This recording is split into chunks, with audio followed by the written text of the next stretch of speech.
tiempo cuando la hermana Lori, hermano Julio, mis hermanos me dijeron sobre este tiempo de compartir la palabra y compartir el evangelio. Me dijeron los temas, para mí son temas increíbles. Y la última noche me dijeron, bueno, es un tema abierto. Cuando me dijeron tema abierto, entre tantas predicaciones y tantos sermones y tantas cosas, quiero compartir contigo una palabra que Dios ha puesto en mi corazón en medio de su palabra. Esta no la soñé, créanme, no la soñé, no la tuve en ninguna revelación. Y gracias a Dios por eso. Porque mis sueños pueden ser confusos, las supuestas revelaciones que andan por ahí más confusas, pero es algo revelado ya en su palabra. Y esa es la única revelación que necesitamos. Yo le invito a buscar en Apocalipsis. Apocalipsis capítulo 3. Versículo 14. Apocalipsis capítulo 3, verso 14. ¿Puede decir amén cuando lo tenga? Si no tiene Biblia, por favor, acérquese a un cristiano y dile, déjenme compartir eso que ustedes llaman Biblia. Entonces, Apocalipsis capítulo 3, verso 14. Yo creo que esto es un pasaje que muchos conocemos. Y escriba al ángel de la iglesia en la Odisea: he aquí el amén, el testigo fiel y verdadero, el principio de la creación de Dios, dice esto: yo conozco tus obras, que ni eres frío ni caliente. Ojalá fueses frío o caliente. Pero por cuanto eres tibio y no frío ni caliente, te vomitaré de mi boca. Porque tú dices, yo soy rico, me he enriquecido, de ninguna cosa tengo necesidad, y no sabes que tú eres un desventurado, miserable, pobre, ciego, desnudo. Por tanto, yo te aconsejo que de mí compres oro refinado en fuego, para que seas rico, y vestiduras blancas para vestirte, y que no se descubra la vergüenza de tu desnudez, y unge tus ojos con colirio para que veas. Yo reprendo y castigo a todos los que amo. Sé pues celoso y arrepiéntete. He aquí, yo estoy a la puerta y llamo. Si alguno oye mi voz y abre la puerta, entraré a él y cenaré con él y él conmigo. El que venciere, le daré que se siente conmigo en mi trono, así como yo he vencido y me he sentado con mi Padre en su trono. El que tiene oído, oiga lo que el Espíritu dice a las iglesias. Tenemos un amigo, yo tengo un amigo que es de la iglesia, pero es un amigo que él es lo que se pudiera calificar como una de las personas más cobardes cuando se habla de términos médicos. Fíjense si es cobarde para todo esto que tiene que ver con la medicina. Que este amigo, algunos de los jóvenes que están aquí en la iglesia lo conocerán. Él, si tú te pones a hablar con él, no, viste eso, mira, fulano tuvo un accidente, y él está en la conversación y el muchacho se abrió aquí la mano, no terminas la historia, se desmaya. Así. Yo sé que es cristiano, por eso no digo otra cosa, pero así de cosas tiene él, que no puede hablar ni escuchar hablar de un accidente siquiera. En una ocasión lo llevaron a hacerse unas pruebas gastrointestinales y hicieron la prueba esta que es la manguerita. Le vino a esto porque sabe esto de medicina, y es ¿cómo se llama? Una gastroscopía. Y eso no sé si alguien se lo ha hecho, pero sé que es horrible. Y es la manguerita y te acuestan y te empiezan la manguerita a violar. Y el problema es que a veces las enfermeras de hoy, como están tan ocupadas, meten manguera así. ¿Y cómo fue? Y dice que él estaba acostado. Y imagínense, él de hablar de sangre y hospital se desmaya. Dice que eso fue horrible. Dice que se acostó y cuando empezó la manguera, y la enfermera hablando como así, muchacha, así mira, sí, y en una de esas la enfermera lo mira y le dice, dime, ¿cómo estás? Yo me digo, vale, imagínate yo a esa hora, vuelto al revés, a ella metiendo manguera, ¿cómo estás? Y dice, no, ya, y me pago, no, bien, vale, no. ¿Qué pregunta es esa de cómo estás? Y lo triste del caso es que eso, me decía él, te da una sensación horrible cuando uno tiene deseo de vomitar. ¿Cuántos detestan esas náuseas, ese deseo de vomitar? ¿O cuántos se marean? ¿Cuántos se marean solo de montar una guagua? Las lomas de Viñales. ¿Cuántos se marean de montar avión? Nadie levanta la mano. Uno dice, no, es que nunca lo he montado, no he tenido esa experiencia de marearme. Otros dicen, no, que me vine al revés, que me monten. ¿Sabe? Las mujeres cuando están embarazadas, o cuando no saben todavía que están embarazadas, y simplemente le dicen, oye, estás embarazada, es que empiezan con unos mareos y una náusea va a vomitar. A veces algunos dicen que llega a ser hasta psicológico. Pero lo cierto es que las náuseas es una de las cosas más horribles, ¿verdad?, que uno puede enfrentar. Las mujeres que padecen más, pero yo también conozco hombres que se las traen, y por cualquier cosa, uno se vomita, y usted sabe que hay hombres por ahí que a veces yo no sé qué pasa, pero es producto de esta generación ahora. Cuando nosotros hablamos de las náuseas y todas estas cosas, evidentemente no voy a dar más características porque esto es bien desagradable, pero entre tantas ilustraciones, nuestro Señor Jesucristo decide usar específicamente esta para hablarle a una de las iglesias de Apocalipsis. Y así mismo he titulado la posición de la palabra, cuando Dios dice, estoy a punto de vomitarte. Escucha bien y no cierres tu Biblia, por favor. Cuando Dios dice, estoy a punto de vomitarte. Voy a dividir el pasaje en 4 secciones. Tú lo tienes ahí. Primero quiero hablar de la presentación de Cristo a la iglesia. ¿Cómo se presenta nuestro maravilloso Señor? Verso 14. En segundo lugar, quiero hablar de la acusación que hace Cristo a la iglesia. Versos del 15 al 17. En tercer lugar, quiero hablar de los consejos de Cristo a la iglesia. 18 y 19. Y en último lugar, invitación y promesa de Cristo para la iglesia. Todo esto bajo el título, cuando Dios dice, estoy a punto de vomitar. Durante estos días, no es redundancia, a un predicador de la palabra, yo creo que de los más prominentes, Whitfield, pasó meses predicando el mismo sermón. Os es necesario nacer de nuevo. Iba a la iglesia el otro domingo, os es necesario nacer de nuevo. ¿Qué pasó aquí? Iba al otro domingo en toda la iglesia, os es necesario nacer de nuevo. En una ocasión, uno de los hermanos de la iglesia me llamó un poco que molesto y me dijo, Whitfield, ¿por qué predicas todos los domingos lo mismo? Y él le respondió, porque os es necesario nacer de nuevo. Miren, muchachos, yo sé que ustedes han escuchado la palabra de Dios, pero también sé que muchos de ustedes siguen peleando contra los propósitos o lo que Dios dice en su palabra. Por eso cuando vemos este texto es interesante que cuando hablamos de la Odisea tiene grandes bendiciones. De hecho, yo estoy seguro que en tu iglesia deben haber predicado de estos textos, pero cuando vemos específicamente la Odisea, déjame decirte que es posiblemente el sermón o la llamada de atención más agresiva que podemos encontrar en el mensaje de las 7 iglesias. ¿Cómo es que Dios va a decir cuando estoy a punto de vomitarte? ¿Cómo es que Dios puede tener deseos de vomitar a alguien? Bueno, eso es lo que esta generación está provocando en Dios. Náuseas. Tener un encuentro con Jesús. Tener un encuentro con el propósito de Dios. Otros predicadores hablaron de tener un encuentro con su santidad. Tener un encuentro con su pasión. Mi pregunta es, ¿tú has tenido ese encuentro? ¿Tú has tenido o estás teniendo un encuentro con Jesús?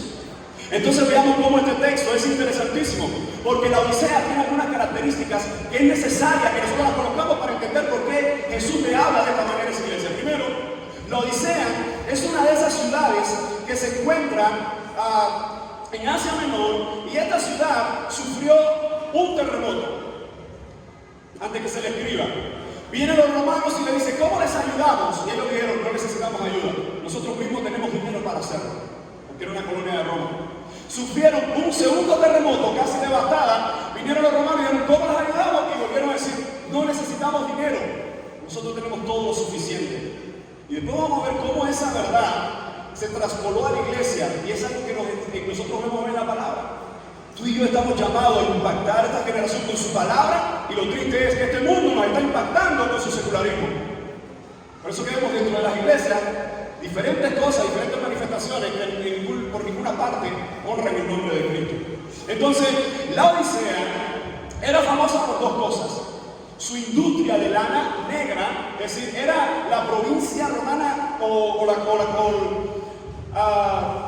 la ciudad que tenía la dependencia de Roma con mayor producción de lana negra. Usted sabe que hoy le gusta a los rockeros, no sé quién, vestirse de negro. Está bien, no importa que a uno le guste vestirse de negro, a otros se visten con lo que tienen, ¿verdad? Pero cuando se habla de la lana negra, de la ropa negra, esta ciudad de Odisea era muy famosa por eso. Y por lo otro, que era muy famosa, que ellos encontraron en una piedra un polvo que llegó a ser medicinal, que incluso se conoce como el coridio de los laodicenses. En otras palabras, era una ciudad rica, escucha bien, era una ciudad arrogante y orgullosa, que creía y pensaba que no necesitaba de nadie. Y esta ciudad también tenía una iglesia, también tenía un grupo de creyentes, también tenía un grupo de cristianos a los cuales se les está escribiendo. Y miren, veamos la primera parte. ¿Estás ahí conmigo? Verso 14. Mira todas las maravillas que encontramos en el verso 14. La presentación de Cristo ante la iglesia. Y escriba al ángel de la iglesia, no Odisea: he aquí, y empiezan las características del Señor que nosotros adoramos. El Amén, el testigo fiel y verdadero, el principio de la creación de Dios, dice esto. Cuando vamos a las manifestaciones de cómo se muestra Jesús, una de las cosas que debemos entender, lo hemos hablado esta semana o estos días, y una de las cosas que debemos entender, que si tú no entiendes, si tú no comprendes quién es Jesús, entonces tú estás en idolatría, porque estás adorando o estás sirviendo a otro Dios que no es Jesús. Déjenme decir a los muchachos que me encanta esa manifestación que está ahí, que se hace en la iglesia. Los juveniles lo han hecho, solo que nosotros a los juveniles le corregimos algo. Nuestro Jesús no necesita dos veces para todos esos demonios, toda esa gente. Lo que dice la Biblia es que de solo mirarlo, de solo acercarse, le tiene que pedir permiso. Claro que está bonita, yo me lo sé, pero el sábado fue algo revelado. Y el mensaje quedó claro, que en este mundo, sin Cristo, estamos sujetos a las cosas de este mundo, a los demonios, al diablo, a toda la perversión de este mundo, pero Cristo libera. Lo que Cristo libera todavía más grande, es decir, solo corregirle esa idea. Recuerda que les dije que soy hiperkinético con todas las cosas, que tengan el evangelio exaltando siempre a Jesús. Ustedes lo hicieron, no estoy diciendo que no. Solo corregir. No me pongan a Jesús, porque había un demonio ahí. Había un demonio ahí que estaba prendido. Y volvía el peludo y volvía el pedale. No. Cuando Jesús ataca, ese demonio es mi amigo, que diga, ese hermano es mi amigo, ese campeón es mi amigo. Pero fíjense, cuando nosotros vemos, mire, los demonios, Satanás, todo su arsenal, no pueden siquiera presentarse al campo de batalla contra nuestro Dios, porque nuestro Dios no solo que los venció en la cruz, sino que vendrá la batalla final donde terminará de arrasar con todos ellos. Y a ese es al Cristo que nosotros exaltamos, al que no ha perdido, escucha bien, y al que jamás perderá. Mi pregunta para ti es: ¿quién verdaderamente es Jesús? Miren los calificativos que él usa con esta iglesia. ¿Qué es lo primero que dice que es él? He aquí él, amén, que viene del griego amén, porque es una palabra simplemente transliterada. ¿Y qué significa? Porque todos sabemos lo que significa.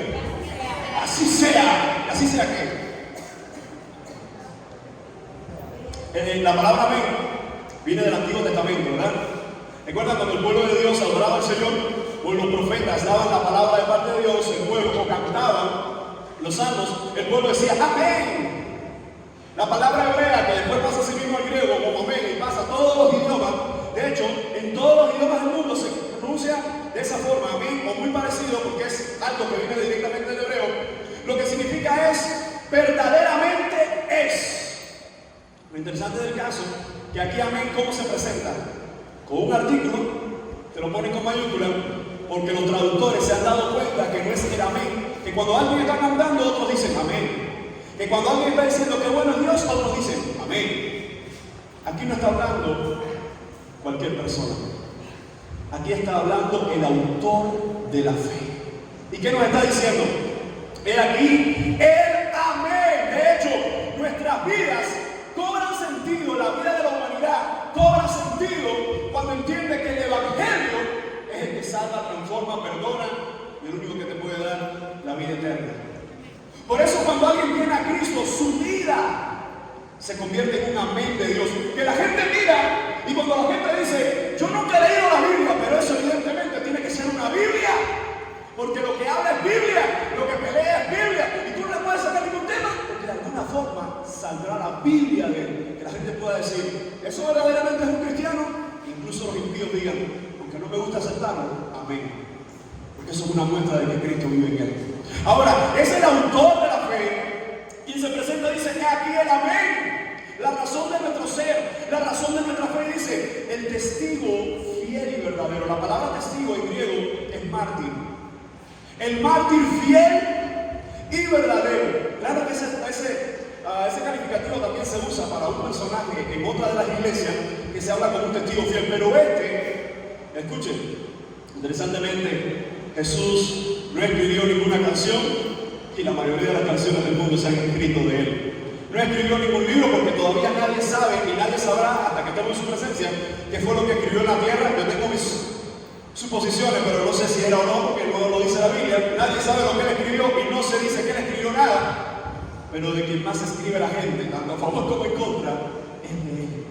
¿Te das cuenta, joven, que todo en nuestra vida se trata de Jesús?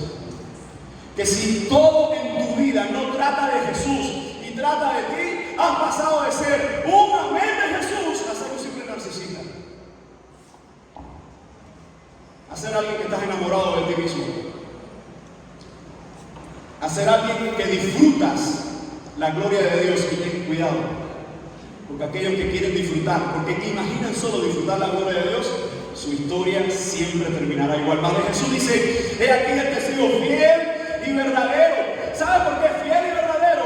Fiel y verdadero son dos calificativos que en el ministerio de Jesús siempre estuvieron desarrollados. La pregunta es, ¿qué significa ser fiel? Porque este mundo es infiel. ¿Qué significa ser fiel a la verdad de Dios? ¿Sabe lo que significa ser fiel a la verdad de Dios? Que te vean o no te vean, tú vas a mantener tus principios. Una de las cosas que nosotros entendemos en la vida, que mucha gente se acerca a nosotros por lo que pueden recibir de nosotros, por las ganancias que pueden sacar de nosotros. Eso se llama infidelidad. Son gente que no son genuinas, más de Jesús. Porque yo sé que aquí hay muchos que han sido traicionados por el hombre, que han sido engañados por el hombre, que han sido dolidos, heridos por los hombres. Pero esta noche te estoy hablando del testigo fiel y el verdadero. El que nunca tendrá una mentira. El que nunca te dirá que no cuando vienes humillado delante de él. Entonces fíjense cómo se presenta esta iglesia. El testigo fiel y verdadero, el principio de la creación de Dios. ¿Recuerda todo lo que hemos hecho estos días en cuanto a los testigos de Jehová? La palabra principio en el griego es arjé. Ese arjé incluso se usa en otros versículos para hablar de los principados, de las autoridades. Aquí principio no es pasivo, como algo que ha tomado un principio, sino que aquí principio es activo como algo que Él es el inicio de todas las cosas, pero Él no tiene un inicio porque es eterno, porque Él es Dios. Entonces cuando dice el principio de la creación, el término arjé dice la autoridad de la creación, por medio de Él, para Él, a causa de Él y por Él, todo existe hoy. Y mi pregunta para ti es, ese es el Jesús al cual tú adoras. Ese es el Jesús al que le cantaste acá adelante. Ese es el Jesús al que baja tus rodillas en la madrugada, si es que lo hacen, o en la noche. Fíjense cómo Jesús, ¿cuántos calificativos usted cree que tiene la Biblia para Dios, para Jesús y para su Espíritu? Cientos. En una ocasión conocí en Inglaterra un pastor que estaba haciendo un estudio solo de los nombres de Yahweh o de Jehová. Y en su lista iba por 300 y tantos nombres que encontraba en la Escritura, sin poner los nombres de Jesús y los calificativos. Y me decía, una ocasión hablo con él, tenemos unas palabras, Decía, es increíble solo con sus nombres ver qué Dios tan grande. Y a eso le añadiría algo más. Un Dios tan grande a una iglesia que no le cree a ese Dios, o a un grupo de gente jugando a la iglesia que no le cree a ese Dios. Fíjense cómo entre el medio de tantos calificativos el Señor dice que aquí el amén, el testigo fiel y verdadero, el principio de la creación, es que en otras palabras está diciendo el que es todo sustentador de todo lo que existe. El que escribe esta carta no es cualquiera. El que escribe esta carta no es el presidente del CR. El que escribe esta carta no es el famoso de la frase amar el amor y odiar el odio. El que escribe esta carta es el dueño de la humanidad, es el dueño de los cielos y la tierra. Por eso, cuando nosotros vamos a su palabra, cuando nosotros decimos voy a la casa de Dios, cuando nosotros decimos queremos tener un encuentro con Dios, una vez más te lo vuelvo a decir, ten mucho cuidado. Porque se trata de un Dios. ¿Sabe una de las cosas que me pasa? Yo a los muchachos aquí, déjenme decirles que yo estoy ronco y he estado en otro campamento predicando 4 o 5 veces y en este no he predicado tanto como en eso. Aquí yo he perdido libra con ustedes. Pero no me arrepiento de poder compartir y poder servirle de alguna forma y edificarme con sus testimonios también. Pero ahorita, una de las tantas cosas que estábamos hablando era de la escatología, de los eventos futuros, ¿qué va a pasar? Y el diablo, lo más que me gusta a mí de los tiempos futuros y de la escritura, o una de las cosas que tantas me gusta, es que independientemente que usted crea en un milenio, no es un milenio, eso ahora no es el caso. Aunque sé que algunos dicen, sí, habla, no, ese no es el caso. Independientemente de lo que usted crea, la Biblia es clara y todo el mundo está de acuerdo con este punto, que todo el mundo debe estar de acuerdo. Según Apocalipsis, Satanás va a reunir a todos los ejércitos de los 4 puntos de la tierra y me encanta esto. Porque mi mente, como le decía, me encanta ver las cosas como un niño, verlo así, imaginarlo. Y el texto cuando lo lees, yo por lo menos cuando lo leo, veo que Satanás eso está en Apocalipsis, no es ninguna escuela, eso es lo que dice literalmente Apocalipsis. Dice que va a reunir a sus enemigos de los 4 lugares de la tierra, de Gog, de Magog, a todo el mundo. Y me encanta porque el texto usa varios versículos para decir cómo Satanás los va a reunir. Y de pronto dice, y el Señor acabó con él. ¡Me encanta! Porque no se trata del diablo. Hay jóvenes que aquí le tienen más miedo al diablo y a la rana que al mismo Dios. Lo pongo al nivel porque yo sé que hay algunos aquí que en la cocina, pues reprendo. Y lo que más me preocupa es que hay varoncitos aquí que le tienen también miedo a la rana. Pero mira, cuando se habla de Jesucristo, escucha joven, no pierdas este detalle. Cuando se habla de Cristo, cuando Él se presenta, dice que el arjé de la creación, no hay nada que se pueda parar delante de Él. Yo no sé si tú has entendido esto, pero eso a mí me da tanta paz. Porque ese es mi Cristo. Es el mío. Yo no sé si es el tuyo. De algunos de ustedes creo que sí es, pero yo no los conozco a todos. Y no tengo que conocerlo para saber si es o no es. Yo lo que sí sé que en mi Cristo no hay nadie que pueda pararse delante de Él a decirle voy a decretarle. Por eso es que esa gente me retuerce la tripa. Una simple e insignificante criatura de este universo, decretándole, exigiéndole, ordenándole al Rey de los cielos. Tú estás loco. Tú estás loco. Pero por eso es que es tan hermoso cuando tú vas con un corazón delante de Él y dices, papá, aquí estoy. La misma criatura insignificante que no vale nada, pero en Cristo tenemos nuestra esencia y nuestro valor. Le decimos, papá, aquí estoy, te necesito, me muero. Cambiemos nuestras oraciones y más bien decretemos a nosotros, me decreto leer más la Biblia. A veces sí me pasa la cosa, ¿no? Me decreto, me proclamo buscar más del Señor. Cambiemos esas nomenclaturas que con Dios no funcionan. Es como cuando estás en la escuela, en todas las escuelas siempre estaba ese grandón.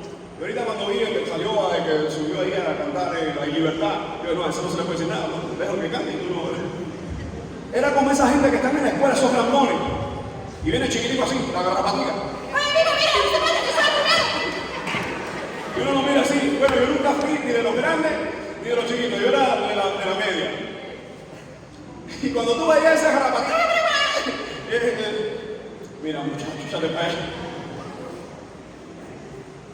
A esta iglesia le está escribiendo el Dios Todopoderoso.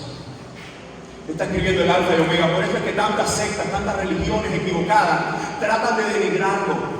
Pero tú y yo, joven, tener un encuentro con Jesús es sencillamente transformar completamente toda nuestra vida. Y lo mejor de eso, que no es por nosotros, eso lo hace Él. Pero lo que tenemos que hacer nosotros es simplemente aferrarnos a Él, agarrarnos a la obra. Mira cómo, mira lo que Cristo le va a escribir a esta iglesia. Después de esta presentación se habla del destinatario y ahora se habla de un remitente. Cuando se habla del destinatario dice, escriba al ángel de la iglesia, y están las características, el amén, el testigo. No voy a entrar en detalle de quién es ese ángel, porque ese no es el punto. Una de las cosas que me apasiona Apocalipsis es que Apocalipsis tiene una idea central, y si tú vas a todos los puntitos y quién es la bestia, el cuarto cuerno, el quinto cuerno, te perdiste la esencia. Y escucha, la esencia de Apocalipsis, independientemente de lo que enseñe tu pastor, que se debe respetarlo, es que con Cristo la iglesia siempre es vencedora. ¿Tú entendiste? Con Cristo la iglesia siempre es vencedora, porque se trata del vencedor, no de la iglesia. Entonces, si tú tienes en tus oraciones porque cuando uno ora, yo he visto cristianos y he estado en lugares que alguien dice, no, el Señor reprenda al diablo, y empieza todo el mundo, amén, amén, aleluya. Demos gloria al Señor. Y alguien dice, la viejita que estaba amén. Sí, porque la gente como que se le mueven malos sentimientos cuando se habla del diablo, porque evidentemente eso te está hablando de a quién está siguiendo la gente. Disculpe, pero para perdedores, veamos a Jesús.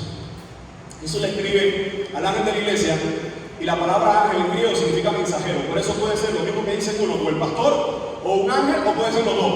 Un ángel el que le va a hablar al pastor para que evidentemente el pastor le lea esta carta a la iglesia. ¿Se dio cuenta que no hay problema? No hay que perderse los detalles. Entonces, lo maravilloso de esto es que Cristo mismo se está presentando a la iglesia como el Dios verdadero y único. Él está diciendo a su iglesia, quien les va a escribir esto, quien les va a hablar esto, es el dueño del universo. Es el dueño de la iglesia. Es el que dio su vida por la iglesia. Por eso, hablo en ocasiones con hermanos que cuando se habla de todo esto, hay que tener tanto cuidado con YouTube. Porque hay muchos sentados en su casa que no se congregan en ninguna iglesia criticando a la iglesia. ¿Lo sabías, Muchos de esos youtubers por ahí que tú ves bailando, no, porque la iglesia, no, porque los pastores, no, porque tienen, no, porque no sé qué, no, porque no sé qué. Ninguno de ellos va a ninguna iglesia.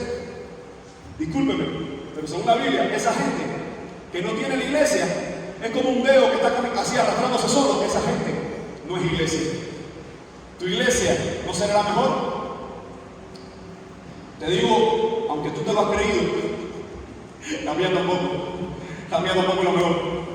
Ninguna, porque eso dice, no, la mía es la mejor, no, la mía es la mejor. La iglesia eres tú, y donde tú estés y donde yo esté, hay problema.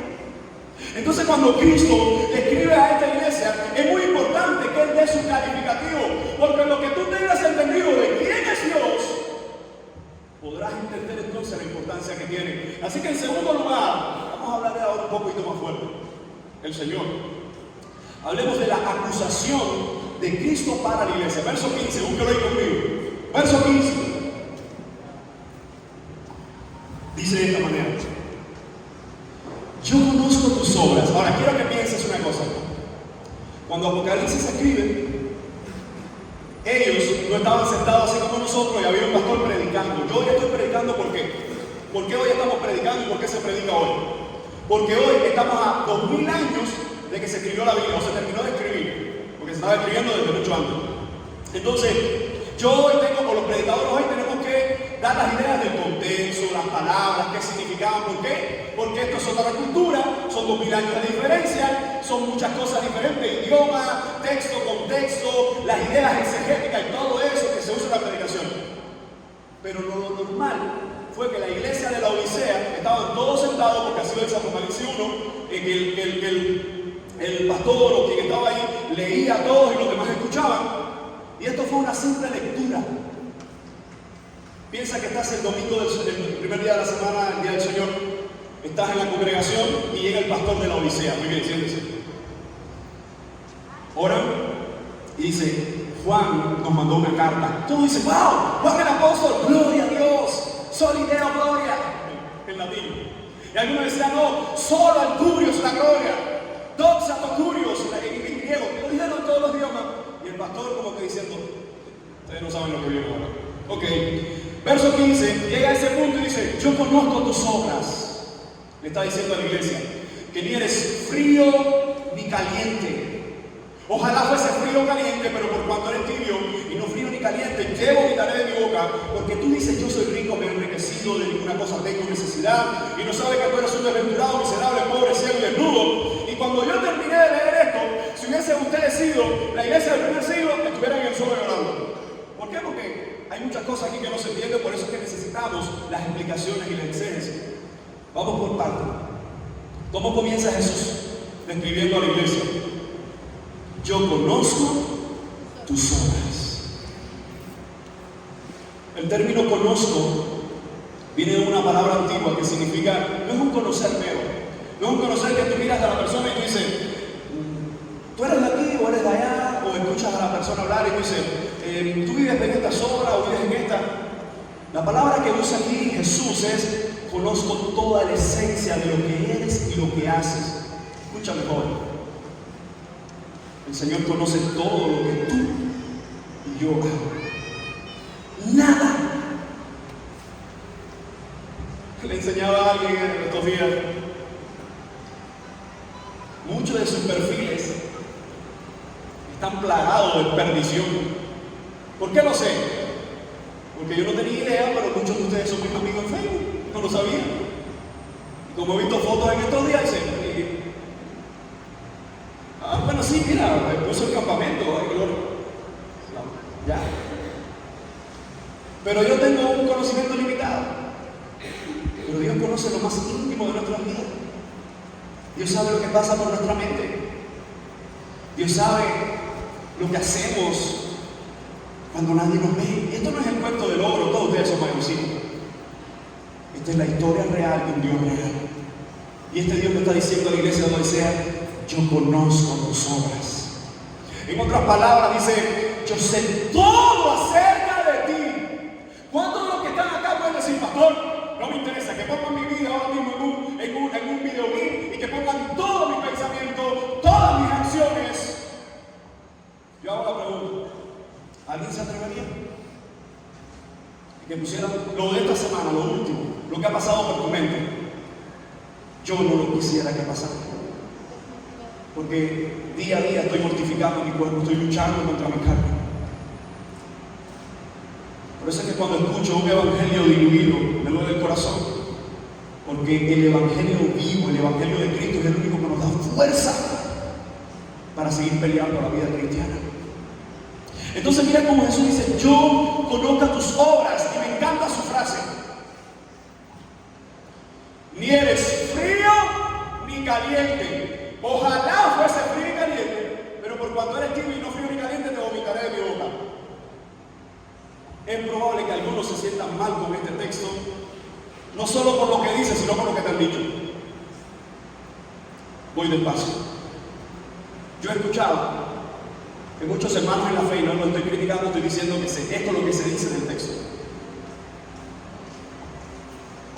Ni eres frío ni caliente, ojalá fuese frío o caliente. Yo he escuchado que muchas veces la gente dice que Cristo está deseando en ese texto que los fríos, ¿quiénes son los fríos? Vamos a empezar por ahí. ¿Quiénes son los fríos? Porque siempre hemos escuchado los impíos, los que no conocen al Señor. Esos son los fríos. ¿Quiénes son los calientes? Los fervorosos, los que están buscando al Señor. Te confieso que yo cuando era niño prediqué eso y lo dije. El único problema es que eso no es lo que significa el texto. Y yo no me lo estoy inventando, te voy a dar los argumentos por qué. Miren cómo dice Jesús, ojalá fuese frío o caliente. Yo me imagino a Jesús diciendo a la iglesia, ojalá fuese un impío. Eso no coordina con la teología, eso no coordina con la doctrina, eso no coordina con el mensaje del evangelio. Porque leímos, no sé si fue ayer, no sé cuándo fue, que Dios no retarda su promesa, sino que es paciente para con todos, no queriendo que ninguno perezca, sino que todos procedan al arrepentimiento. Eso nos habla de cómo Dios desea que el hombre venga a sus pies y que el hombre sea salvo. Cristo vino para dar vida y vida eterna.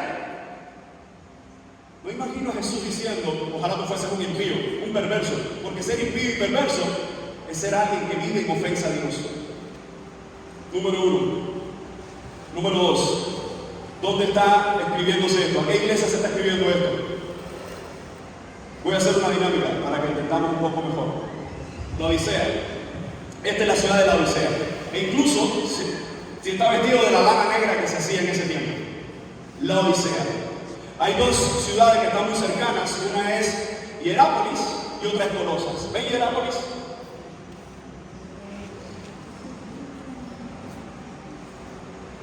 Hierápolis se encuentra a 10 kilómetros. Da 10 pasos hacia allá. 1, 2, bueno, ya, tú caminas muy rápido. Ya no 10 pasos. Ese es Hierápolis. Colosas se encuentra a 18. Necesito un Colosas. Ven Colosas. Ven Colosas. Corre Colosas. Para que baje Colosas. Ven Colosas.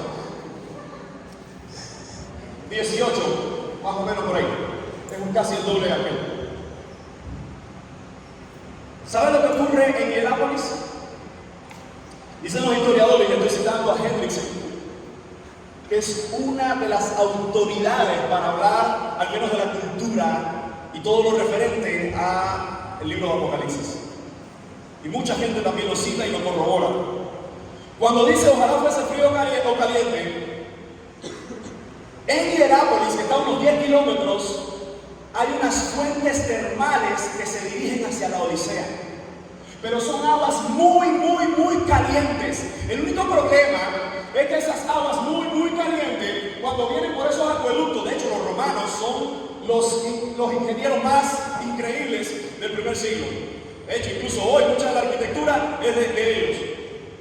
Y ellos hicieron unos acueductos, y lo que venía desde Hierápolis eran 10 kilómetros, y cuando llegaba a la Odisea, esas aguas termales tenían calcio. Entonces, ese condimento que había en ellos, el problema que pasaba con el carbonato de calcio es que al ser tan caliente y tener 10 kilómetros, muchas veces llegaba aquí tibia. Y al llegar tibia, por el carbonato de calcio, provocaba náuseas. Y la gente la tomaba y provocaba entonces náuseas y la gente vomitaba. ¿Por qué? Porque solo servía así caliente. Pero al ser 10 kilómetros el recorrido, muchas veces llegaba tibia y no servía. Pero caliente tenía todos los atributos y cumplía con todas las cosas para que fuera medicinal. Colosas está a 18 kilómetros. En Colosas es todo lo contrario. El acueducto traía agua fría, pero tan fría que algunos historiadores hablan de que podía ser escarcha. El único problema es que esa agua bien fría, al recorrer muchos más kilómetros, podía llegar tibia. Y tibia provocaba náuseas. Caliente servía en Colosas.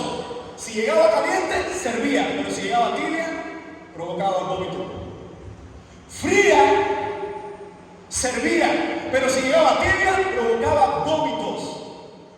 Claro que la gente de la iglesia conoce esto, pero tú y yo necesitamos leerlo. Y cuando Hendrickson también, y se ve que muchos de estos cerebros, que evidentemente en sus dones tienen que estar en la escritura y en la investigación, nos hablan de esto, dice, era imposible que Jesús estuviera hablando que los calientes son los cristianos y que los fríos son los impíos. No, Jesús está hablando que si tú eres caliente, ojalá fuese caliente, porque caliente funciona esa agua termal que llega. O ojalá fuese frío, porque frío funciona esa agua fresca que llega. Pero los tibios provocan náuseas. Aquí no se está hablando de cristianos y no cristianos. Aquí se está hablando de gente que no provoca en el Señor lo que debería provocar y no cumple con su propósito. Incluso los historiadores dicen que la gente decía, ¿de dónde llegó el agua? Y si decían, no, bien caliente, llegó de tal lugar, decían, tomémosla porque sirve. Pero si no, decía, oye, siempre había un chivador, siempre había un chivador. Oye, esto es, y ahí formaba el vómito. Miren cómo Jesús le está diciendo, no eres frío ni caliente. Ojalá fuese frío o caliente, pero como eres tibio, te vomitaré de mi boca. Hay algo que me encanta del idioma bíblico, que en español lo tradujeron, te vomitaré en un futuro. En griego hay una partícula que está delante. Y la partícula melo no habla de un futuro, habla de algo que es inmediato. De hecho, hay algunas traducciones que dicen, estoy a punto de vomitarte. Es más fuerte la oración. Le estoy mencionando esto de los idiomas porque sé que muchos de ustedes han prendido algo en sus corazones. Para que regresen a su iglesia, a sus pastores, a sus maestros, y digan, quiero aprender griego, quiero aprender hebreo, quiero hacer esto, pero sobre todas las cosas, quiero vivir el evangelio. Entonces, cuando tú ves eso, Jesús está diciendo, dime qué estás haciendo, Hierápolis, qué estás haciendo, Colosa. ¿Estás viviendo de acuerdo al propósito de Dios o eres un tibio? El Señor dice, por cuanto eres tibio, estoy a punto de vomitarte. Mire, mi hermano, no nos metamos ahora en el dilema que si eran cristianos o no, pero le está escribiendo una iglesia.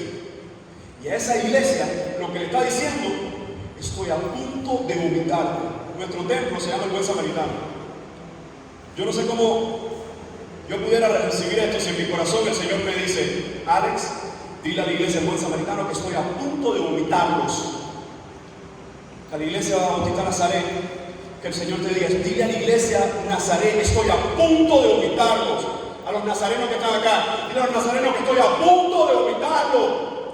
Por eso que si el evangelio se diluye, el Espíritu no va a confrontar, porque el Espíritu no respalda charlatanes, el Espíritu no respalda mentirosos, el Espíritu respalda su palabra. Creo que esto le da un giro a todo lo que hemos escuchado de frío y caliente. Porque lo que verdaderamente está diciendo Jesús, ojalá seas un comprometido y funcione de acuerdo a lo que es. Ojalá seas un comprometido y funcione de acuerdo a lo que es. Pero a los tibios. Y ahora Jesús va a describir lo que son los tibios. Gracias.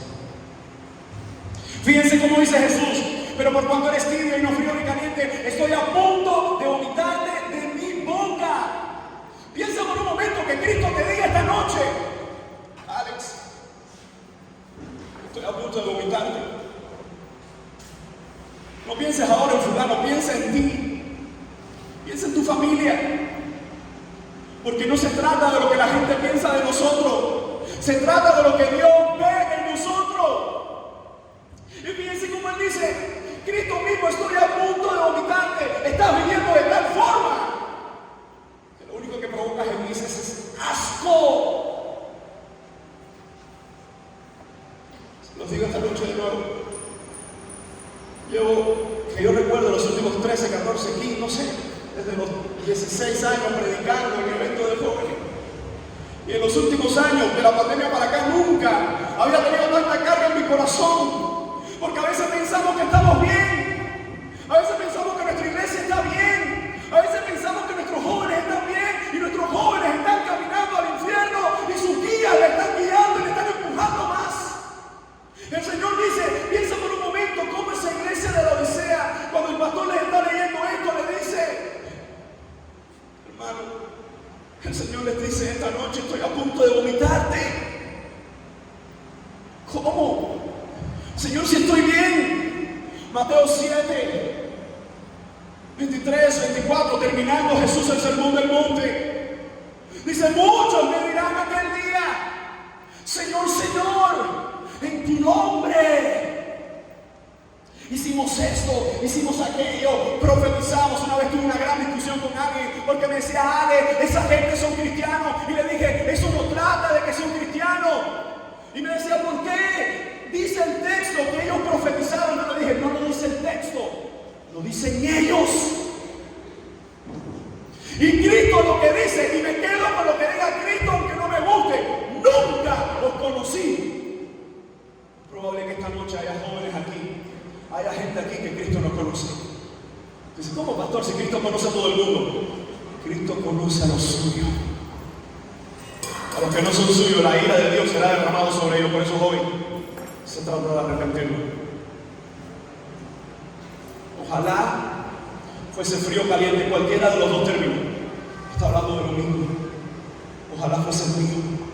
Ahora fíjense cómo continúan las acusaciones. En primer lugar, Cristo declara su inocencia. Todo lo conozco. En segundo lugar, declara su condición. En tercer lugar, dice, qué arrogantes son ustedes. Lea conmigo la parte, porque tú dices, yo soy rico y me he enriquecido y de ninguna cosa tengo necesidad. Mire esto, qué doloroso. gente tenía la frase: yo no tengo necesidad de nada. Y si alguien le pregunta: ¿qué creen ustedes? Que somos ricos, que no hemos enriquecido, que no tenemos necesidad de nada ni de nadie. Y si alguien dice: ¿qué cree Dios? Dios está a punto de vomitar a esa gente. El texto: yo soy rico y me he enriquecido y de ninguna cosa tengo necesidad. Algunos creen que tiene un paralelo con Oseas, porque este pecado se repite en Oseas. Oseas capítulo 12, verso 8, en cuanto a Efraín, que como la demás tribus estaba perdida, Efraín se jacta, dice Oseas 12:8. Dice: soy muy rico, me he enriquecido, con toda mi riqueza no encontrarán en mí ninguna iniquidad o pecado. En otras palabras, esta gente, yo no sé de qué forma, creían que la salvación era por obra, por méritos humanos. Joven, ¿cómo está tu vida delante de Dios? ¿Cómo está tu relación con Dios, joven? ¿Cómo está tu comunión con el Señor? ¿Qué tiempo le dedicas? ¿Qué tiempo pasas sumergido en su evangelio? Basta ya de decir: no, yo no entro en discusiones, no, esos temas no me gustan, no, hablar de Biblia, no, eso no es fanatismo. Esa es la mediocridad que provoca náuseas en Dios. Porque los hijos de Dios, una de las tantas características que tienen siempre es hambre y sed por la justicia de Dios, no por justicia para salvación, porque esos son méritos de Él. Pero una vez estamos en Cristo, es imposible no tener sed de Cristo, no tener hambre de Cristo, no tener necesidad de muerte en cuanto a Cristo. No me digas más que tú quieres ser pastor, no me digas más que quieres ser maestro, no le digas más a tus líderes que quieres servir a Dios con todo tu corazón, no lo digas más. Si tú ni oras, si tú ni lees la Biblia. ¿Cuál fue el último libro que disfrutaste, que leías? Cuando estaban haciendo el ultrasonido de nuestra primera niña, recuerdo, porque nunca olvido ese día, y estábamos viendo la cuestión del sexo. En el teléfono le dije que soy fanático de la tecnología. No sé cómo aquello que no, la tecnología es del diablo, pero usan el internet y ven cosas por internet. Yo no creo que sea del diablo, lo que sea que es un canal donde el diablo te puede destruir, pero puede ser bueno. Y recuerdo que hay una aplicación para la Biblia, que es leer la Biblia. Yo recuerdo que en esa ocasión me la propuse leer en 3 meses. Tenía que leer a toda hora, en todo lugar, y no lo pude cumplir porque era demasiado y era 3 meses. Pero recuerdo que estábamos en la palabra de Dios maravillosa. ¿Cuántas veces hemos leído la historia de Abraham? Y cuando el ángel viene y la presencia del Señor y ellos se ríen, porque Abraham se ríe, pero Sara también se ríe. Los dos se ríen, por eso es Isaac, no por la risa de uno, pero los dos. Isaac, risa, porque los dos se rieron cuando Dios dijo que iba a hacer un milagro. Recuerdo que estaba leyendo esa historia, la estaba leyendo, la aplicación me sale y me notifica que tengo que leer, y mi esposa entra y yo me quedo solo así, estaba eso lleno de mujeres embarazadas, así, yo era el único hombre. Ojo, lo digo con orgullo, porque ¿dónde estaban todos los otros esposos ahí? No sabemos, no les pregunté. Pero yo, una de las cosas que me propuse es: madre es una sola, padre es uno solo, Dios es uno solo, yo tengo que estar ahí con ella también, para que sepan. Y mientras estaba ahí, era el único hombre entre toda esa barrigona, y empiezo a leer la historia. Y me meto tanto en la historia, que estoy viendo al ángel, y estoy viendo cómo ella se ríe, después el ángel le pregunta, y él no, y era una risa, y yo empiezo a reírme, y cuando me doy cuenta, que yo traigo el teléfono y dice: ¿están todos así? Y este papá loco, ¿de dónde salió? Porque me metí tanto en una historia que he leído 1000 veces, que le he escuchado predicar 200 veces, que incluso él ha predicado unas 30, 40 más. Pero ¿sabes qué? ¿Has escuchado esa frase cuando tus pastores te dicen: la palabra de Dios es viva? No importa cuántas veces la lees 100 a la 101, el Espíritu te estará esperando para hablarte una vez más por medio de su palabra. Por eso que me da lástima esos movimientos que siempre quieren escuchar a Dios y no leen su palabra. Entonces, cuando vemos en el texto: yo soy rico, me he enriquecido, de ninguna cosa tengo necesidad, el colmo de la arrogancia. Porque mientras más lees la Biblia, mientras más aprendes de Dios, evidentemente más tienes que mejorar. Más tienes que hablar de Dios y menos de ti.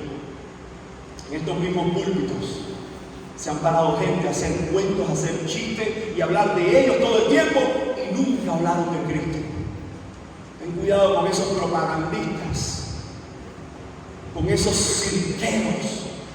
Charles Spurgeon, que para mí es... No les puedo hacer el cuento, no tengo tiempo, pero algunos ya se rieron y saben lo que me pasó tirándome una foto en el tabernáculo metropolitano, donde él predicó. Ese no era ahora el caso. Pero Charles Spurgeon decía: llegará el momento donde no tendremos pastores alimentando cabras, sino payasos en púlpito, entreteniendo perverso. Ya eso está pasando. Eso está pasando. Entonces, cuando vamos al Evangelio, el Señor dice: tú estás a punto de ser vomitado y lo que está en tu mente: yo soy rico, yo no necesito de nadie. Esto está fuerte. Ser autosuficiente, decía un historiador, ser autosuficiente es el colmo de la arrogancia espiritual, porque ya no está funcionando la fe y la confianza en el Señor. La pregunta es: ¿qué tienes de Dios de lo cual tú puedas gloriarte? La respuesta es sencilla: porque todo se trata de Él. Oye, hice esto para el Señor, gloria a Dios. ¿Y sabes qué?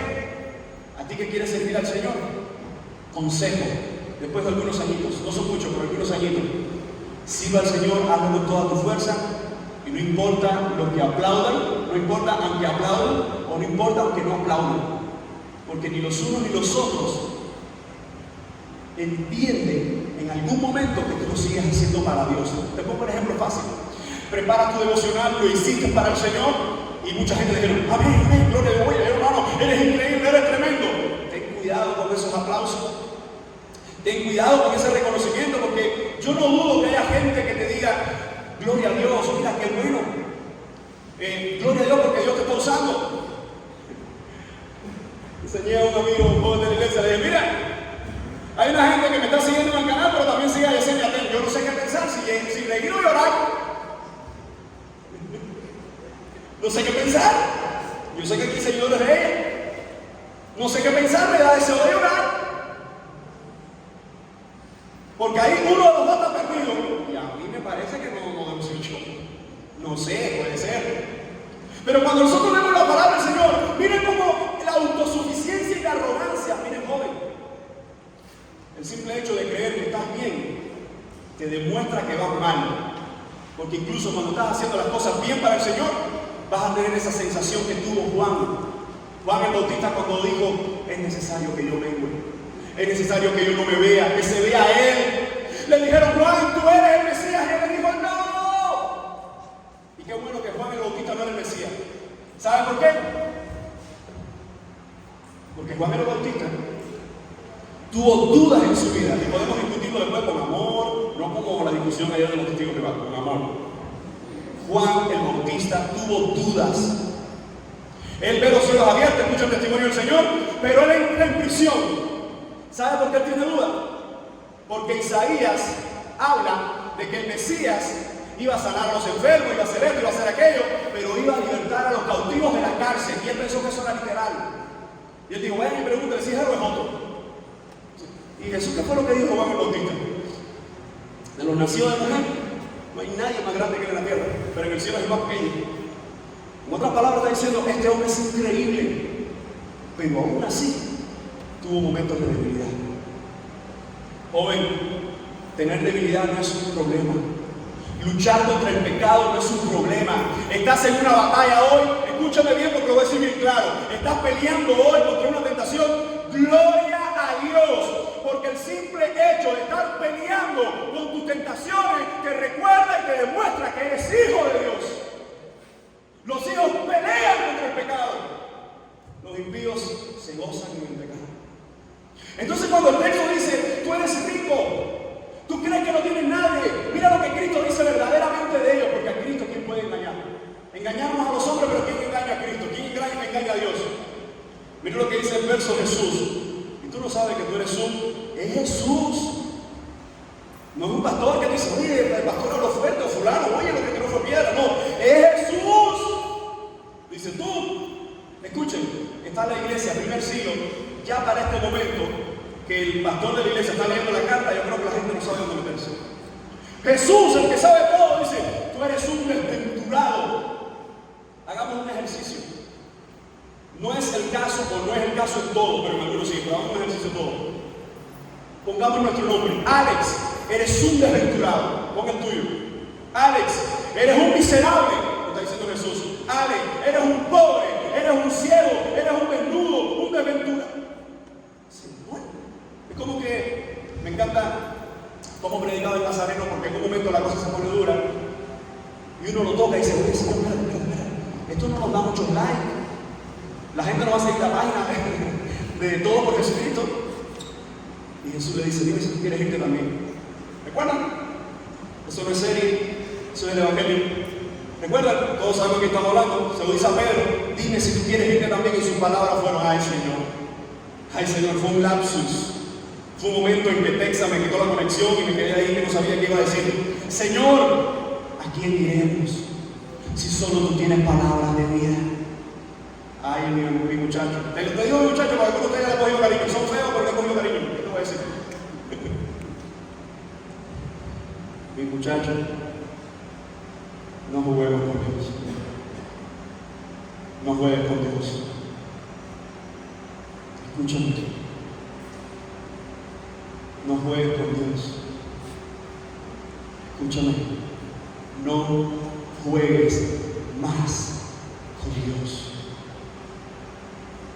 Después de Jesús decir todas estas cosas, cuando Jesús habla del pecado, no anda con rodeos. Cuando Jesús habla de la maldad, empieza a decir, yo no sé si a usted le pasaba, pero a mí cuando era más chiquito me pasaba, que cuando salía a la calle a predicar, me sacaban los grandes y me sacaban a predicar y me decían, mira, tú tienes que decirle que yo soy un pecador. Pero yo muchas veces lo aprendí por lo menos de mis maestros, que lo veía haciendo, y tú te parabas delante de una gente así, grandón así, y decías, tú eres pecador. Yo también soy pecador, todos somos pecadores. Porque es como que, uno va a decir a ese grandón, y no, tú eres un pecador. ¿Ah, sí? Coge pecado para ti. Entonces, lo que pasa con esto es que a veces el código de familia se lo dice a alguien que hasta ahora no me ha votado, pero estoy estudiando derecho. El código de familia ofende y denigra a Dios y a su santidad. Si tú te callaste, si tú no dijiste nada, si tú al menos no dijiste no estoy de acuerdo, tú fuiste cómplice de un pecado. Porque la iglesia tenía que pararse y decir ¡no! Independientemente que después se hiciera lo que se hiciera, usted tenía que decir ¡no! Pero cuando viene la presión, ahí sale lo que hay en el corazón. Usted ha visto los globos, que a veces los globos y hace una bola así. Cuando viene la presión, sale lo que verdaderamente hay en el corazón. Y fíjense, cuando vemos en este pasaje, después de todas estas cosas, ¿saben por qué Jesús le dice en la cara la perversión de esta gente? Muchachos, porque era una iglesia tibia. Era una iglesia que ni fría, ni caliente, ni fría. Era una iglesia que no estaba entendiendo el Evangelio. Y ojo, porque claro que dentro de esa gente habían perdido, pero habían otros que estaban en remojo. Le dice, estoy a punto de vomitar. Tercera idea de esta noche, versos 18 y 19. Vamos conmigo, porque quiero que, no sabes cuánto me gustaría que esto siempre fuera, que mientras te predican puedas ir viendo todas esas verdades. Sé que muchos lo hacen. Verso 18, por tanto yo te aconsejo, escucha, el mismo que acaba de decirle a la iglesia, eres un desventurado, un miserable, un pobre, un ciego, un desnudo. Dice, pero te quiero dar un consejo. Dice, papá, me mataste. Usted ha escuchado a esa gente que viene y te dice, mira, a ver, ¿cómo hablas claro? Todo quedó muy bonito. Dice, ay, mi madre. Cuando alguien venga a decirte, no, mira, la ropa te queda bien. Dice, ay, mi madre, que viene porque después de un pelo, porque viene candela, ¿verdad? Pero el pero de Jesús es al revés. El Evangelio primero te mata, te asesina, te tortura, te destruye, porque esa es la única forma de destruir el pecado para después darte vida. Y escuchen cómo dice los consejos de Cristo para la iglesia. Los voy a enumerar y tú los vas dice, compra oro refinado. Por tanto, yo te aconsejo, el mismo que demuestra quiénes son ellos, le dice, quiero darte este consejo, que de mí compres oro refinado en fuego para que seas rico. ¿Por qué Jesús le dice esto a esta gente? Porque esa gente dice, yo soy rico. Jesús le dice, eres un miserable. Ahora, compra de mi oro. Es como que no se entiende, ¿verdad? El problema era que ellos tenían puestos los ojos en la riqueza de la ciudad. ¿Recuerdan lo que vimos en el contexto? Una ciudad con 2 terremotos, y cuando le fueron a ayudar, dijeron, no necesitamos. Y fíjense cómo Jesús les dice, compra de mí oro refinado. Esta idea la vemos en Isaías también 55, cuando dice, vengan a comprar sin dinero. En otras palabras, Jesús es todo para nosotros. Cuando Él dice, ¿cómo decirle a un pobre, a un miserable, compra oro? Porque yo no sé si usted sabía, pero el oro está caro. Pero más caro que el oro está el MLC. Fíjense si el MLC tiene valor. No le voy a decir lo que significa la sigla porque algunos se faltarán. Pero bueno, en fin. La cuestión con esto del oro, de la riqueza, Jesús dice en primer lugar, yo les doy un consejo, tienen que comprar de mí oro refinado. Y fíjense, cuando habla de este oro refinado, dice refinado en fuego. Es una metáfora y no podemos ahora nosotros decir, el oro significa esto, el fuego significa lo otro. Lo que Jesús está diciendo, eres un miserable con lo que tienes, pero con lo que yo te doy, eres un rico. Muchachos, te lo digo de una forma mucho más sencilla todavía. Esta iglesia entendió que por su fuerza, que por sus méritos, solo podían ser unos perversos. Pero en Cristo eran lo que ellos no entendían y creían que si eran en Cristo que iban a hacerlo. En otras palabras, sin Cristo eres un miserable, camino al infierno. ¿Te gusta así? Es decir, ¿lo entendemos así? Somos todos unos miserables sin Cristo, camino al infierno. Pero cuando Dios nos mira y se atraviesa delante de Dios y de nosotros, Cristo, entonces, miren cómo cambia. ¿Cuántos aquí son un poquito que miopes, que tienen un poquito de los espejuelos? Que tienen que ponerse los espejuelos. ¿Está bien? No, eso no es el problema, ¿verdad? Es nice, ¿verdad? Very nice. Yo recuerdo que en mi tiempo, cuando uno tenía espejuelos, ay. Pero hoy no, hoy todo el mundo, incluso fíjense cómo esta cultura, que hasta el que no está ciego quiere ponerse espejuelos. Porque luce bonito, porque la película, porque no sé quién. Le doy gracias a Dios porque ya hoy una vida dio testimonio y dije, pastor, dejé de seguir BTS. ¡Aleluya! Gloria a Dios por eso. Un alma se convirtió. Alguien entendió que seguir perverso no hay nada nuevo. Ahora créanme que después de esto no sé si llorar, o irme o seguir predicando. No sé si aplaudieron por BTS o por lo que pasó. Ahora, fíjense cómo Jesús dice, yo te digo o te aconsejo que compres de mí oro refinado en fuego. Segunda parte, que compres vestiduras blancas.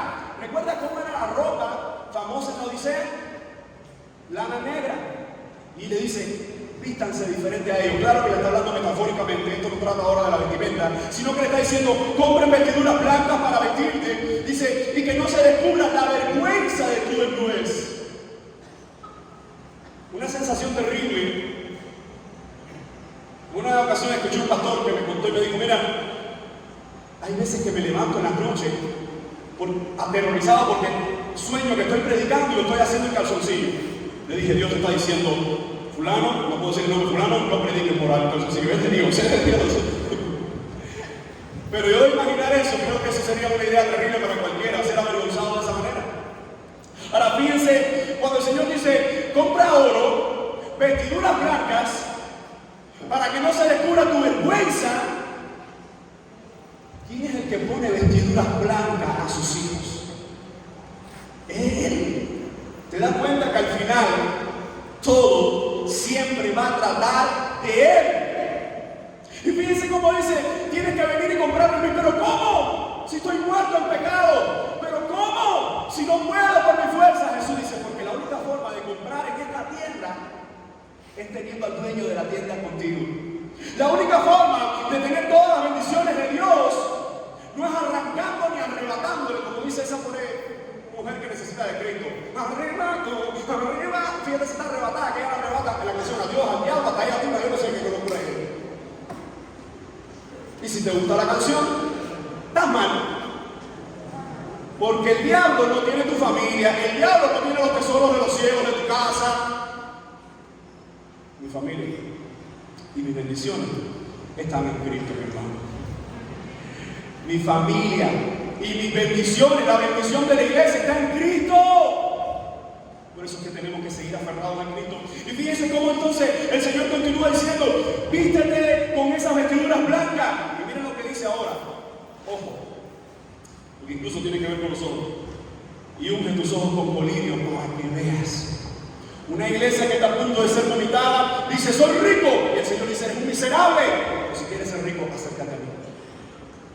Necesitas colirio para los ojos. De hecho, cuando se habla de la idea del colirio, les mencioné en la introducción y ahora lo recalco: la piedra frigia. Búscalo en internet. Hoy esta generación que busca de todo, busque cosas que tengan que ver con el evangelio. ¿Dónde aparece la piedra frigia? Y te vas a dar cuenta que te saldrá la Odisea, bueno, según el lugar de donde busqué la información. Y se dice que en la Odisea ellos descubrieron esa piedra que con el polvo que salía de ella era algo medicinal.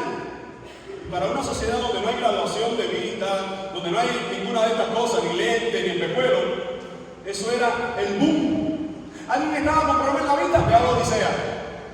Pero qué interesante y qué sarcástico a la vez, que una ciudad que hace que toda la gente medicinalmente pueda ver, ellos mismos no son capaces de ver su maldad. Joven, cuando alguien te da un consejo, cuando tus líderes, cuando tus pastores te dicen la verdad y te la dicen dura, dale gracias a Dios, porque eso es señal que te ama. Dice la palabra que el Padre al Hijo que ama, ¿qué hace? Disciplina, pero a ninguno de nosotros nos gusta la disciplina, y eso está bien. Porque fíjate si está bien, que el Señor dice en su palabra en hebreo, dice: porque sabemos que ninguna disciplina al principio es causa de gozo. ¡Ah, lo disciplinaron 6 meses! ¡Aleluya! No. ¿Qué es lo que normalmente uno dirá? ¡Ay, ¿por qué lo hicieron? No fueron justos. ¿Por qué con Gualbertico no lo hicieron? A ver. Fíjate, Gualbertico. Cuando se aplica disciplina en nuestras vidas, como los padres disciplinan, los maestros disciplinan, o tienes sus tipos de disciplina, entonces no te gusta la disciplina en la iglesia, no te gusta la disciplina del Señor, no te gusta la disciplina del Señor, está bien, pero que no aceptes la disciplina del Señor y tengas pensado irte a otra iglesia, eres un pagano. Porque la disciplina va contra el pecado. Y cuando es la disciplina bíblica, lo que te está diciendo: hijo, no te vayas. Hijo, no te pierdas. Entonces el Señor dice: yo reprendo y castigo a todos los que amo. ¿Te percataste de esto, muchachos? Cuando hay amor, hay palabras duras. No se trata de ofensas, se trata de decir la verdad. Y la verdad siempre va a doler a una generación que se muere sin Cristo. Y fíjense cómo dice: yo reprendo y castigo a todos los que amo. ¿Cómo? Pero tú me dijiste desventurado, porque te amo. Me dijiste miserable, porque te amo. ¿Qué pasó? Eso se mata.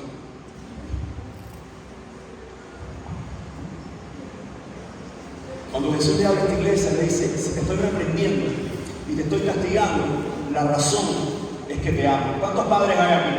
¿Cuántos padres?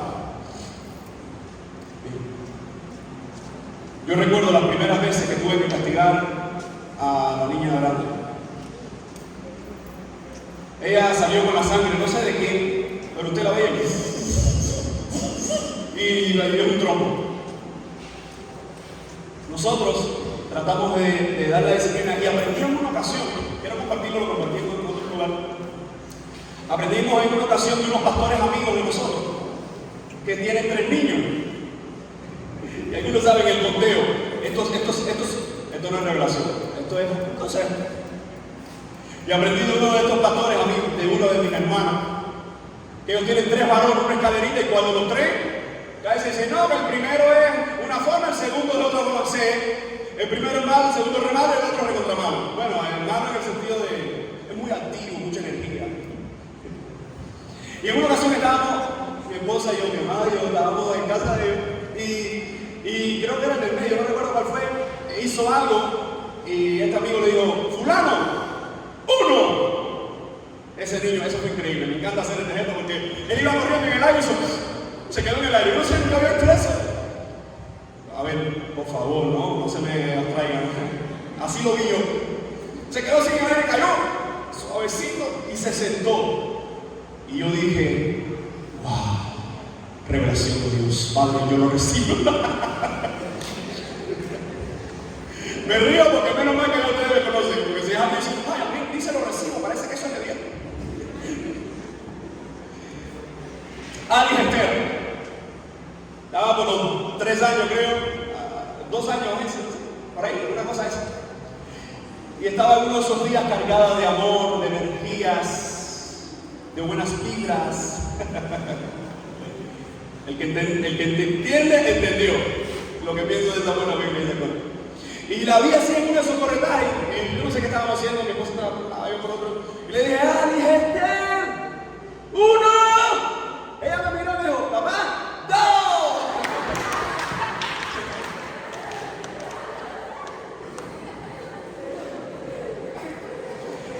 Y esa es otra de las razones por qué no creo en nada de eso, ni lo recibo, ni lo decreto, ni lo proclamo.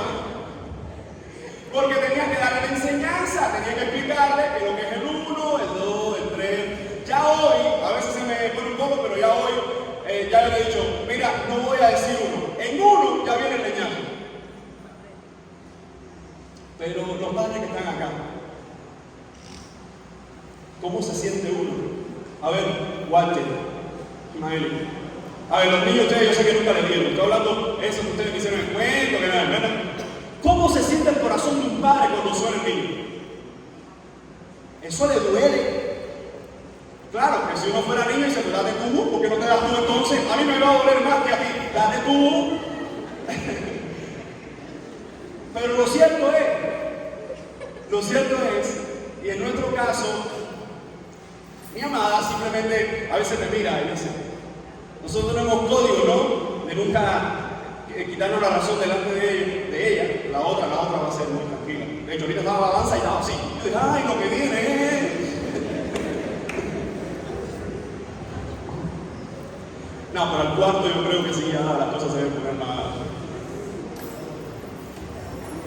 No le miren la cara a mi esposa en este momento. Entonces, la cuestión con esto es que cuando tú suenas al niño, ya esto es una realidad. Cuando tú lo suenas, el corazón le duele al padre. Es verdad que duele, que a veces incluso te duele hasta la mano. Y a veces uno solo después lo ve durmiendo. ¿No le ha pasado? Cuando estás así chiquitico y lo sonaste y empieza a llorar, soy santo y no sé qué, después tú le das, porque todo tiene como ese proverbio, el momento de darle la leña, el momento de hacer esto, el momento de hacer lo otro. Hay momentos en que hay que dar y hay momentos en que hay que hablar, hay momentos en que los dos y cosas así. Según Proverbio, que es nuestro manual, nuestro código de familia, de los padres, los hijos, está ahí, no hay otra basura por ahí. Entonces, yo recuerdo esas primeras veces, no es que ahora lo perdí y que se me cauterizó la conciencia, pero lo sigo pasando, pero fue más al principio, cuando la sonaba, después tenía un dolor tan fuerte en mi corazón, pero cuando llegaba de nuevo a la Biblia decía, bueno, yo sé que esto le va a hacer bien, porque si Salomón lo dijo, inspirado por el Señor, esto lo lleva, pero duele. Ustedes, por la gracia del Señor, van a ser padres, y van a decir mucho, ¿verdad que sí? Tú le das, pero le das, y este es el punto, tú no le das a tu hijo porque lo odias. Tú le das a tu hijo porque lo amas. Y esa disciplina y ese castigo, cuando viene del hombre, no tiene misericordia, pero cuando viene de Dios, increíblemente es para sanidad. Cuando Dios nos confronta, cuando Dios nos disciplina, es para sanarnos, no para destruirnos. Entonces fíjense cómo el Señor dice, yo reprendo y castigo a todos los que amo, sé pues celoso. Y la palabra para ser celoso es todo lo que tiene que ver conmigo. Todo lo que trata de mí, tú deberías anhelarlo. Vuelvo a hacer otra pregunta. Joven, ¿qué tiempo pasas ayunando? No pasando hambre, ayunando. ¿Cuándo fue la última vez que en tu grupo dijeron, vamos a hacer una vigilia? No pijamada y jueguito y dominó. Vigilia. Todos orando, arrodillados. Alguien exponiendo la palabra y tú pidiéndole al Señor que sea contigo, que te ayude a crecer. Eso es lo que necesita esta juventud. Y después la pijamada y después los juegos, pero primero esto. Porque mucha palabra en algún momento convierte el alma, transforma nuestro corazón, quita el ego, quita el orgullo. Y fíjense cómo el Señor dice, se fue celoso, y me encanta la palabra preferida de Juan el Bautista y de Jesús. ¿Cuál era? ¿Cuál era la palabra preferida con la que comenzaron predicando? ¿Cuál fue su ofensa? Arrepiéntete.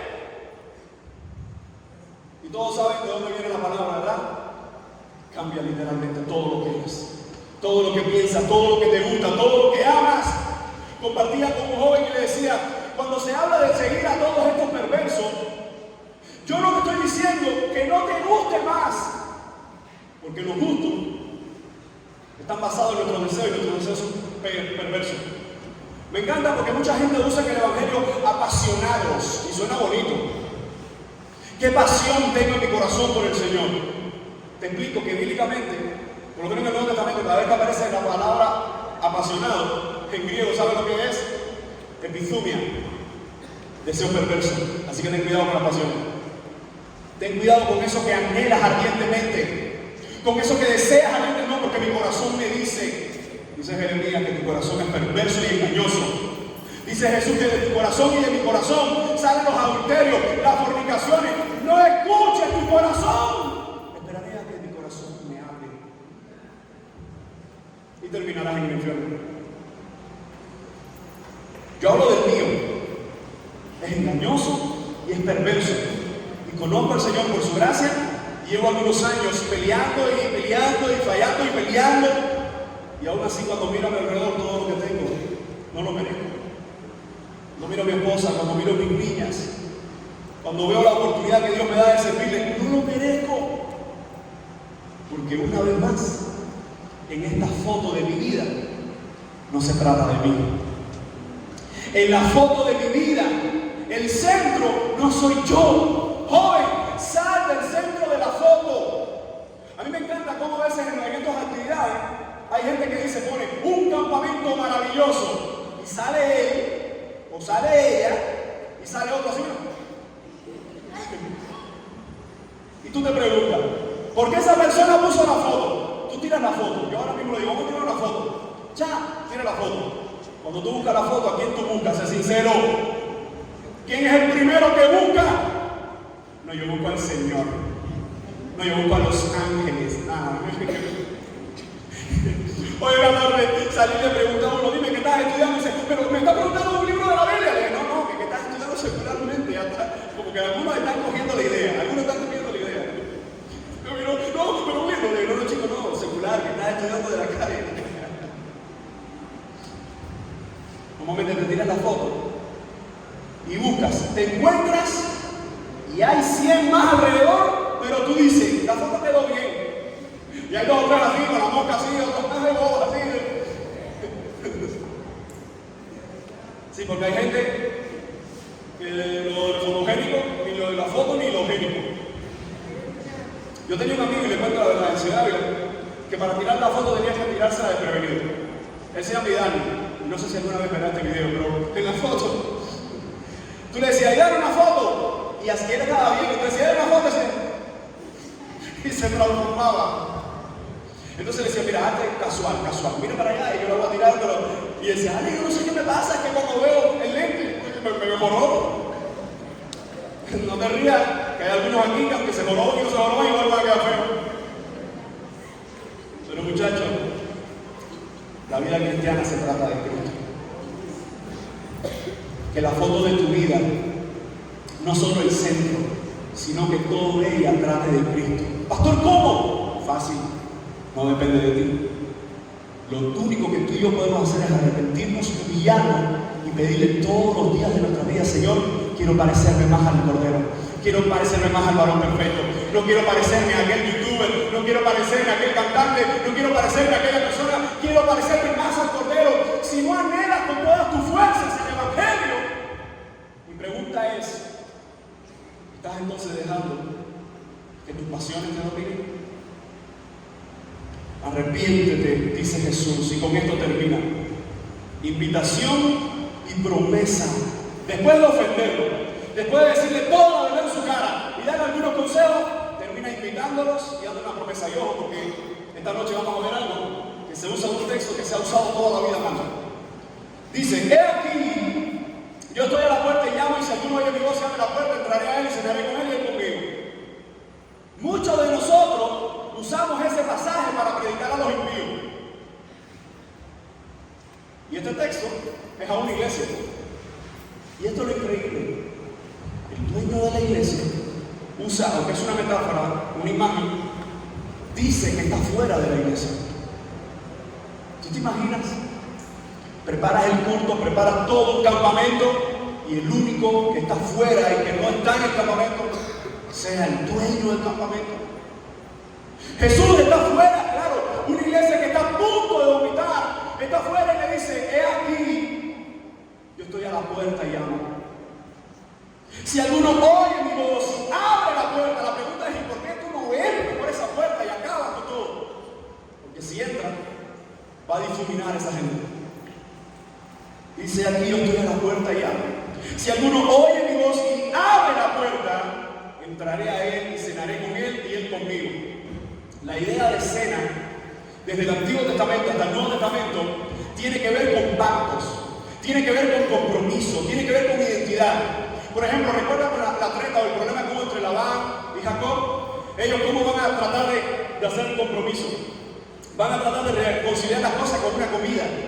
Recuerda en el Nuevo Testamento cuando Juan, en una de sus cartas, dice: con uno que trae otra doctrina, no os unáis, dice, ni con él comáis, ni le digáis hermano. La idea de cómo no comer con él, porque la idea de comida tiene que ver con identidad, tiene que ver con compromiso, tiene que ver con que yo te recibo, porque lo que tú crees yo lo creo. Y Jesús dice: yo estoy a la puerta. Yo estoy a la puerta. Si alguno oye mi voz y abre la puerta, pero escucha, pero la mejor cena de todas todavía no ha ocurrido. Y esa solo la tomaremos los redimidos con Él. Cuando venza a todos sus enemigos. Las bodas del Cordero. ¿Escuchaste de ellas? Yo sé que sí. ¿A cuántos de los que están aquí me gustaría verles en esa cena? Decir: ¿te acuerdas? Hoy, hace 17, 18 años atrás, yo estuve en campamentos como estos. Y hoy puedo contar con los dedos, con dolor en mi corazón, cuántos de los que estaban conmigo en esos campamentos hoy ni quieren saber de Dios. Todos sabemos, si no saben, yo les digo, yo vine de Ciudad de Ávila. Y cuando vine de allá, yo atendía un grupo universitario que era de muchas denominaciones y tenía muchos amigos. Y vengo para acá y acá me cautiva el corazón alguien que está por ahí, y después me lanza una princesa, en fin, ya pinareño completo, perdí la vida toda. Entonces, hace unos meses, hablo con una de mis amistades y le digo: ¿y fulano? Me dice: no, fulano está divorciado. ¿Y fulana está perdida en el mundo. Y no sé quién. Se me desgarró el corazón. Porque era gente que cantaba conmigo, era gente que decía: dale, vámonos, que nos vamos todos para el campamento y que no sé qué, dale, que vamos a hacer una obra. Esa obra que estuvo ahí, que no nos parezca, yo hice muchas veces de ese Jesús. Samuel le hizo de demonio, yo hacía el contrario. Yo se lo he echado un tupato para que no pueda hacer. Pero yo hice muchas veces esa obra que me encantaba, yo me la disfrutaba. Y lo que uno se ríe y lo que disfruta en eso. Y mucho de eso, cuando yo llamé hace unos meses, decían que están perdidos. Y decía: claro. Porque cuando se habla de Cristo, no todo el mundo quiere saber de Cristo. Cuando se habla de arrepentimiento, no todo el mundo quiere arrepentirse. Cuando se habla de ese sacrificio, y escuchen, yo no estoy hablando de salvación porque eso lo hace Cristo. Yo estoy hablando de ponernos en las manos de Cristo. ¡Eso cuesta! Aprender lo que dice Dios cuesta. Es gratis. Está todo pago. El Espíritu Santo es el maestro. Está todo a nuestra disposición. Pero ¿y si no leo la Biblia? Si no paso tiempo con el Dios de la Biblia, orando, si no humillo mi corazón delante de las verdades de Dios. Jesús dice: yo estoy a la puerta. Y escucha, porque yo sé que aquí este llamado es para algunos que están aquí. Jesús hoy te está diciendo: estoy tocando tu corazón, estoy a punto de vomitarte. Si alguno oye mi voz. Me encanta esa imagen de que dice que el pastor conoce a sus ovejas, pero las ovejas conocen al pastor. Una ilustración hermosa de esta idea bíblica. Los pastores en Israel, como son gente, muchos de ellos, gente pobre, algunos creen que todo el mundo tenía su corral y todo el mundo guardaba sus ovejas. Cuentan los historiadores que los corrales, los corrales, tenían cientos de ovejas a veces de más de 20, 30, 40 y muchos más pastores. Y dicen, bueno, no hay problema. Pero recuerda, no es un corral que aquí, como hoy, como dicen, no, aquí entra la de fulano, y aquí entra la de fulano, y aquí entra la de fulano. No. Fulano entraba con sus ovejas, y el otro entraba con sus ovejas, y todos entraban con sus ovejas, y todas estaban juntas. Hay un historiador que me encanta, que describe mucho de estas cosas de Israel, de la tierra bíblica. Y dice, piensa que llega un pastor con sus 100 ovejas. Y a cada una de ellas, como son suyas, él las llama por su nombre. Yo no sé usted, pero ¿a cuánto le ha pasado que una persona le dice, oye, ¿cómo estás? Y no sé qué. Y dice, sí, ¿cómo estás? Y dice, Dios mío, ¿quién es este? De uno lo conozco. ¿Y este cómo se llama? ¿Quién es esta gente? Porque algunos quizás los nombres y el pastor llama a cada una de ellas, pero ojo, pensemos en la oveja. Hay cientos de ovejas y hay más ovejas de muchos pastores, pero llega el pastor tuyo y empieza a decir, no sé, yo no sé, no soy muy creativo para los nombres de ovejas, pero ya cuando va por 5 o 6, tienes que ponerte creativo. Blanquita, orejita quemada, no sé. A nadie se le ocurriría Jacinta o Alberta, eso no. ¿A quién le pone así nombrecito, no? ¿Cómo no dar 100 nombres? Pero no podemos dar 100 nombres. Lo que me llama mucho la atención y me encanta del Evangelio es que dice que el Señor llama a cada una de sus ovejas por su nombre. Dice, y mis ovejas oyen mi voz y me conocen. Piensa que tú eres el pastor y tú conoces la tuya. Pueden haber 5 o 6. Miren, cuando hay 300, 400 ovejas, ¿cuántas ovejas no se parecen ahí? Pero lo más hermoso es que el pastor llama a la suya. Pero hay un historiador que esto cautivó mi corazón, y estudiando estos temas del pastorado en la tierra bíblica, y él decía, Edersheim, es Edersheim, se lo aconsejo a todos, léalo, búscanlo.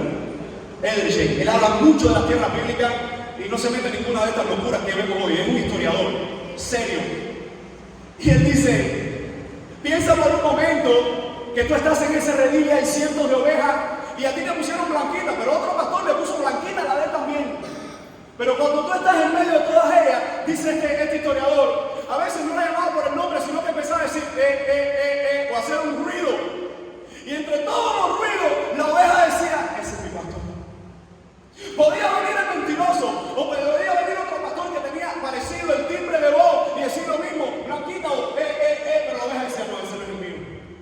Porque las ovejas conocen la voz de su dueño. ¿Cómo vas a conocer cuando Dios habla a tu corazón si tú no sabes dónde están los libros de la Biblia? ¿Cómo conocer lo que quiere Dios para tu vida si tú no sabes dónde encontrar a vías y de qué habla? Mas la palabra del Señor dice, yo estoy a la puerta y hablo. Si alguno oye mi voz, la voz de su dueño. Por eso que te digo esta noche que algunos entenderán el Evangelio esta noche y responderán en fe. Algunos aquí que están perdidos dirán, Señor, quiero irme de este lugar contigo. Otros que ya conocen al Señor van a decir, Señor, aún así quiero más de ti. Le contaba a los muchachos una historia de Wesley con Spurgeon, ¿recuerdan? Y dice que estaba la primera vez que Wesley fue al tabernáculo metropolitano porque Spurgeon predicaba y las personas se convertían. Y Wesley, Moody, perdón, no era Wesley, Moody. Y Moody predicaba. Y él dijo, yo tengo que conocer a ese Spurgeon. Fue, se sentó y Moody era un predicador muy reconocido también. Y cuando se sentó, cuenta la biografía que dice, solo empecé a escuchar a Spurgeon.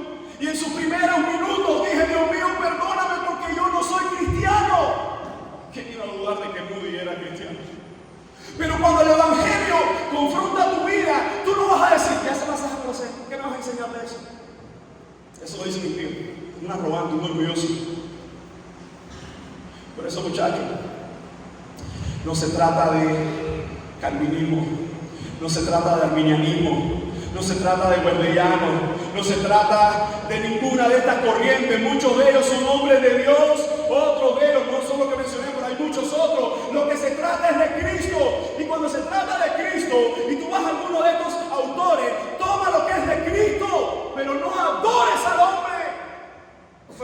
Cristo. Cuando vemos hombres de Dios que nos acercan a Cristo, vale la pena entonces seguirlos. Pero teniendo como ejemplo a Cristo, no ellos. Ellos no murieron por ti. Cristo sí. Entonces cuando Cristo dice: yo estoy a la puerta y llamo, si alguno oye mi voz y abre la puerta, entraré a él, cenaré con él y él conmigo. Verso 21. Y Jesús termina la carta desafiante: al que venciere, daré que se siente conmigo en mi trono, así como yo he vencido y me he sentado con mi Padre en su trono. El que tiene oído, oiga lo que el Espíritu dice a la iglesia. En pocas palabras, Jesús está diciendo: esto se trata de vencer. No descubras ningún campeón en ti, descubre que el campeón murió por ti. Al que venciere, dice Jesús. Y tú dices: pastor, pero yo no puedo vencer nada. Claro, pero Él es nuestra fortaleza para vencer. Joven, homiléticamente esto no se debe hacer en un sermón y en usar muletilla, pero esto es una muletilla. Síguete aferrando a Jesucristo. Síguete aferrando a Jesucristo.